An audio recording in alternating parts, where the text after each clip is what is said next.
warahmatullahi wabarakatuh. Waalaikumsalam warahmatullahi wabarakatuh. Gimana kabar kalian pada pagi hari ini? Baik, Bu. Jawabannya harus berbeda dari yang lain. Misal Ibu jawab, gimana kabar kalian hari ini? Kalian harus jawab, alhamdulillah baik, semangat luar biasa, Allahu Akbar. Gitu ya. Ya, Bu. Gimana kabar kalian pada pagi hari ini? Alhamdulillah baik, semangat luar biasa, Allahu Akbar.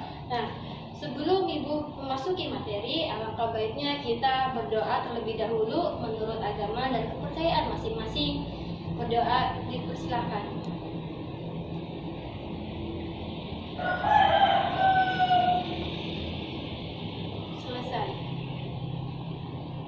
Selesai berdoa, lebih baik kita menyanyikan lagu kebangsaan kita terlebih dahulu, yaitu Indonesia Raya. Dimulai dari Ibu. Dimulai sekarang. 1, 2, 3. Indonesia, tanah airku, tanah tumpah darahku. Di sanalah aku berdiri, jadi pandu ibuku. Indonesia, kebangsaanku, bangsa dan tanah airku. Marilah kita berseru, Indonesia bersatu. Hiduplah tanahku, hiduplah negeriku, bangsaku, rakyatku semuanya. Bangunlah jiwanya, bangunlah badannya untuk Indonesia Raya. Indonesia Raya, merdeka, merdeka, tanahku, negeriku yang ku cinta. Indonesia Raya, merdeka, merdeka, hiduplah Indonesia Raya. Indonesia Raya, merdeka, merdeka, tanahku, negeriku yang ku cinta. Indonesia Raya, merdeka, merdeka, hiduplah Indonesia Raya. Baik, kita menghapus semua. Nah, di sini sebelum memasuki materi, Ibu akan presensi dulu ya, siapa yang tidak masuk. Ibu absensi ya. Yang pertama, Siti Nurjana. Hadir, Bu. Mita Oktaviani. Hadir. Sohiat Alaihissalam. Hadir, Bu. Reza Ramdhani. Hadir. Muhammad Sofyan Maulana. Hadir, Bu. Ahmad Farihi. Hadir, Bu. Ini siapa nih? Novi Hidayati. Saya, Bu. Eka Puspitasari. Izin, Bu. Sisi Lestari. Sakit katanya, Bu. Ini yang hadir cuma beberapa doang ya, ada yang tidak masuk. Baik, di sini Ibu akan sedikit menjelaskan tentang teks anekdot. Di sini Ibu akan memberikan kompetensi dasar terlebih dahulu. Yang pertama, mengenal struktur dan kebahasaan teks anekdot. Selain ada KD nih, ada juga indikator yang harus kalian capai. Ada 3 aspek. Yang pertama, mengenal berbagai pola penyajian teks anekdot. Yang kedua, mengidentifikasi. Dan yang ketiga, menganalisis kebahasaan teks anekdot. Yang pertama, mengenal berbagai pola penyajian teks anekdot. Sebelum memasuki materi, Ibu akan bertanya kepada kalian, apa sih teks anekdot tersebut? Teks yang lucu. Iya, benar. Di sini Ibu sudah sedikit menuliskan teks anekdot atau cerita humor yang pastinya akan menimbulkan tawa atau kejadian yang lucu. Cerita humor atau teks anekdot adalah cerita singkat yang di dalamnya mengandung cerita lucu. Tentu di mana ada humor, di situ ada cerita lucu atau mengundang tawa. Nah, di sini juga teks anekdot sebagai cerita humor. Bukan hanya humor saja, tetapi harus memiliki pesan moral. Apa sih pesan moral yang dapat diambil bagi para pembacanya, tentunya hal yang baik, bisa berupa kritikan, saran, ataupun masukan. Nah, di sini pesan moral atau kebenaran secara umum berarti harus sesuai dengan fakta, tidak boleh mengandung unsur hoak atau tidak sesuai dengan fakta. Nah, teks anekdot cerita humor yang pastinya kalian sudah mengetahui sejak awal, bisa dijumpai dengan acara televisi atau poster-poster yang ada di jalan-jalan, itu bisa mengandung teks anekdot. Biasanya cerita humor seperti televisi, seperti Opera Van Java, itu banyak mengandung cerita humornya, cerita lucu yang mengundang penonton itu untuk tertawa. Nah, cerita humor sendiri itu harus sesuai dengan pola penyajian. Ada dua, dibagi menjadi dua. Yang pertama dialog dan narasi. Dialog sendiri merupakan percakapan dua orang atau lebih, seperti ibu dan murid. Sini ada ibu, ada murid, ada yang bertanya, ada yang menjawab. Itu dimaksud dengan dialog, atau bisa dimaksud dengan kalimat langsung. Kalimat yang merupakan hasil kutipan seseorang sesuai dengan apa yang diucapkannya. Harus sesuai fakta, tidak boleh sesuai dengan opini. Harus fakta. Dialog sendiri di sini semisal ibu di sini akan mencontohkan dialog seperti ini. Dialog seperti ini. Di sini ada dua tokoh. Yang pertama Enggar dan penjual roti. Ada roti apa saja nih bang? Kata Enggar atau yang membeli roti. Ada jawaban dari penjual roti. Wah, ada banyak rasa nih dek. Ada rasa stroberi maupun anggur dan lain-lain. Nah, di sini Enggar menjawab, oh kalau ini rasa apa bang? Dia bertanya dan kemudian penjual roti menjawab, ini rasa coklat. Oh yang mana dek? Dan di sini dialog harus meliputi, di mana ada pertanyaan, di situ ada jawaban, tidak boleh sendiri. Nah, dialog sendiri juga harus memiliki ciri, tidak boleh asal melakukan dialog. Di sini ada cirinya, misal menggunakan huruf kapital. Huruf kapital di bagian awal paragraf, semisal huruf kapital di sini contoh. Di sini ayah. Ayah pada bagian A ini harus menggunakan huruf kapital. Tidak boleh memakai huruf kecil, gitu ya.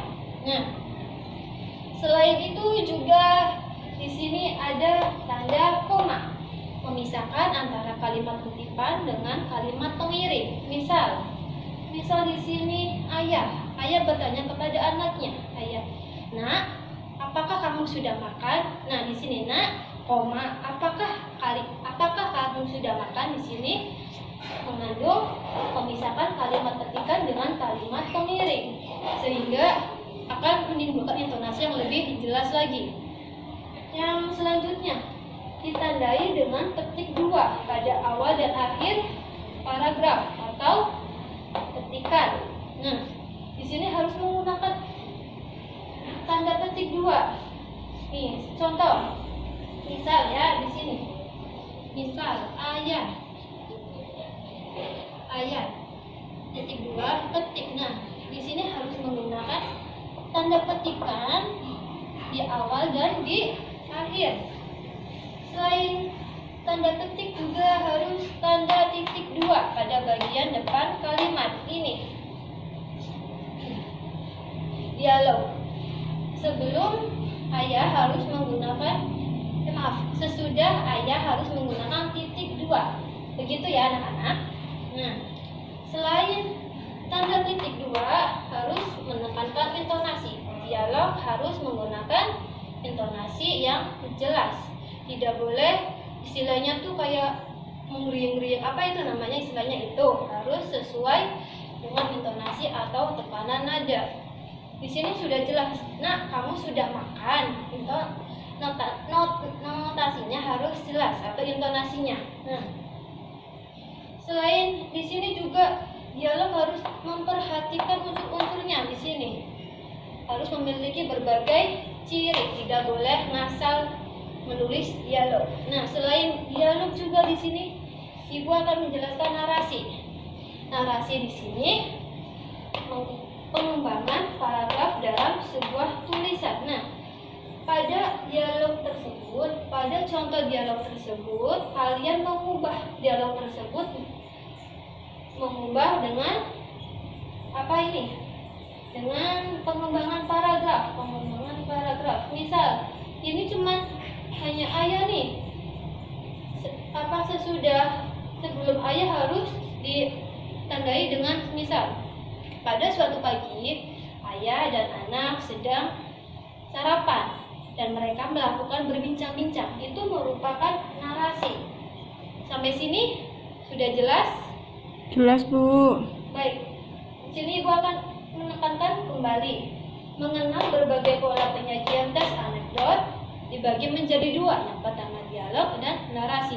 Dialog sendiri percakapan dua orang, sedangkan narasi pengembangan paragraf menjadi tulisan atau pengembangan paragraf dalam sebuah tulisan dalam bentuk dialog tersebut diubah menjadi paragraf. Nah, selain mengenal berbagai pola penyajian teks anekdot, selanjutnya Ibu akan membahas tentang mengidentifikasi struktur bagian-bagian teks anekdot.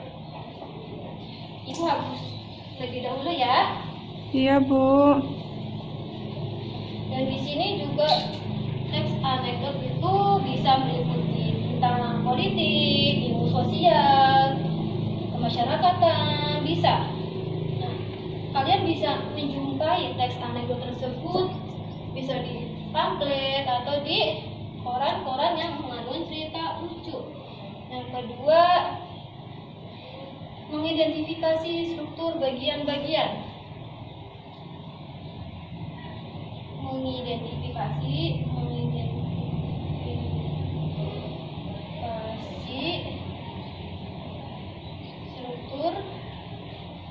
Mengidentifikasi struktur atau bagian-bagian teks anekdot.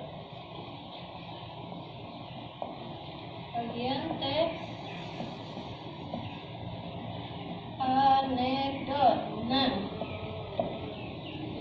di sini Ibu akan menjelaskan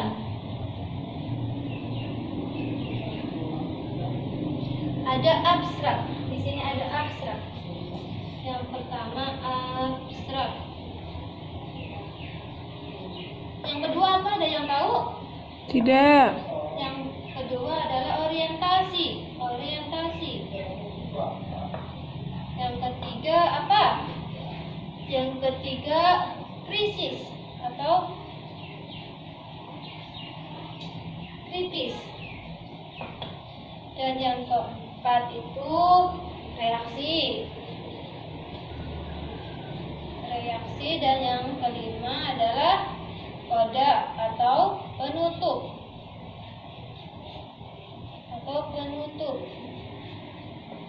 Nah, dalam mengidentifikasi struktur bagian-bagian teks anekdot dibagi menjadi 5. Yang pertama abstrak, jelas. Di sini abstrak Ibu akan mencontohkan. Sini. Abstrak di sini Ibu akan mencontohkan seperti ini. Nah,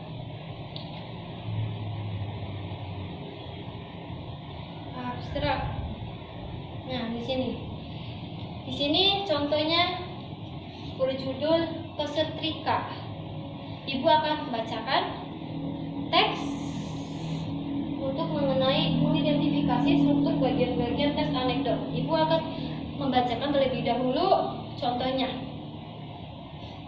Suatu hari yang cerah, datanglah seorang laki-laki ke rumah sakit dengan kedua telinganya yang terkena luka bakar. Ada dokter di sini. Loh, kenapa telinga Anda, Pak? Nah, pasiennya menjawab, begini dok, tadi saya sedang metrika baju. Nah, pada saat saya sedang metrika, tiba-tiba telepon saya berdering dok. Karena refleks, saya salah mengambil telepon. Yang saya ambil itu setrika, dan tanpa sengaja saya pegang, lalu saya tempelkan ke telinga. Nah, ini terkejut nih motornya. Oh, jadi begitu Pak, saya paham keluhan Anda. Terus kalau telinga Bapak yang kanan kenapa? Nah, ini dok, ini refleks karena salah mengangkat telepon, yang angkat malah setrika. Nah, di sini juga ada bagian-bagiannya, abstrak. Abstrak di sini ada yang tahu apa sih itu abstrak, Bu? Tidak. Abstrak sendiri di sini menjadi struktur teks anekdot paling awal atau ada dalam sebuah teks bernama anekdot. Abstrak ditaruh di awal paragraf dengan fungsi untuk menggambarkan cerita awal, sehingga pembaca harus bisa menggambarkan, oh ini berarti semisal contoh, pada suatu hari di pagi buta ibu dan anak sedang berbincang-bincang. Berarti pembaca membayangkan, oh pagi buta seperti ini. Nah, itu harus mengundang unsur apa? Agar pembaca dapat membayangkan. Nah, yang kedua, orientasi. Orientasi di sini merupakan awal kejadian. Kenapa nih awalnya? Nah, di sini awalnya apa? Yo, awalnya bapak tersebut salah mengangkat telepon. Yang diangkat malah Setrika. Nah, ini bagian orientasi. Tadi abstrak, suatu hari yang cerah, dan yang kedua orientasi bisa yang tadi atau bisa datanglah seorang laki-laki ke rumah sakit dengan kedua telinganya yang terkena luka bakar. Itu orientasi atau bagian awal. Nah, krisis. Begini dok, tadi saya sedang menyetrika baju. Krisis ini pokok permasalahan apa sih yang dialami bapak tersebut? Kenapa tiba-tiba bapak tersebut salah mengangkat setrika yang seharusnya yang diangkat telepon, gitu-gitu ya. Nah, reaksi. Nah, di sini juga harus mengundang reaksi si dokter tersebut. Apa nih? Apa kaget? Ini ada kaget, ada terkejut atau apa? Reaksinya gimana? Di sini jelaskan reaksinya. Oh, jadi begitu Pak. Saya paham keluhan Anda. Itu reaksi, menimbulkan pertanyaan. Kenapa krisis itu bisa terjadi atau permasalahan itu terjadi? Nah, yang terakhir koda. Koda berarti penutup. Penutup di sini bisa bagian akhir dialog ataupun bisa berupa amanat yang dapat diambil bagi pembacanya. Sampai sini ada yang kurang jelas atau ada yang mau ditanyakan? Jelas, Bu. Nah, di sini Ibu akan menekankan kembali, abstrak itu bagian humor paling awal. Nih, abstrak bagian awal. Bagian awal humor. Nah, dalam bagian dua ini ada abstrak, orientasi, krisis, reaksi, dan kode itu harus berurutan, tidak boleh bersimpang siur, harus urut. Nah, selanjutnya Ibu akan membahas apa? Nih, kebahasaan teks anekdot. Kebahasaan teks anekdot ini menjadi itu aja ya. Apa? Tugas kalian untuk di rumah. Yang ketiga, kebahasaan teks anekdot. Kebahasaan teks anekdot. Nah, di sini Ibu akan memberikan tugas individu kalian buat dikerjakan di rumah. Di sini Ibu akan sedikit menjelaskan tentang ini. Menganalisis kebahasaan teks anekdot ada 5. Yang pertama menggunakan kata lampau, yang kedua menggunakan pertanyaan retorik, yang ketiga menggunakan konjungsi atau kata sambung, yang keempat menggunakan kata kerja, dan yang kelima menggunakan kalimat perintah. Sampai sini ada yang dipertanyakan atau masih kurang jelas tentang tugas yang terakhir tentang selain tugas individu juga Ibu akan menjelaskan tentang tugas kelompok yang harus kalian bagi kelompok menjadi 3 anak. Nanti Ibu akan bacain siapa aja kelompoknya dan bagian apa saja yang harus dikerjakan. Nah, sampai sini ada yang ditanyakan? Tidak, Bu. Mengenai apa sih itu teks anekdot dan mengandung berbagai cerita humor? Ada yang perlu tanyakan? Tidak, Bu. Nah, di sini Ibu akan sedikit menjelaskan tentang rangkumannya. Ada mengenal berbagai pola seperti dialog dan narasi, dan yang kedua mengidentifikasi struktur, ada reaksi, kode, dan lain-lain. Dan yang ketiga ini buat tugas kalian individu. Nah, baik, Ibu cukupkan pembelajaran kali ini. Semoga kalian bisa mengambil manfaat dari tentang materi tes anekdot. Semoga minggu depan sudah menguasai tes anekdot dan membahas tentang tugas-tugas yang sudah Ibu berikan kepada kalian semua. Semoga kalian bisa mengambil manfaatnya. Sekian dari Ibu. Wassalamualaikum warahmatullahi wabarakatuh. Waalaikumsalam warahmatullahi wabarakatuh.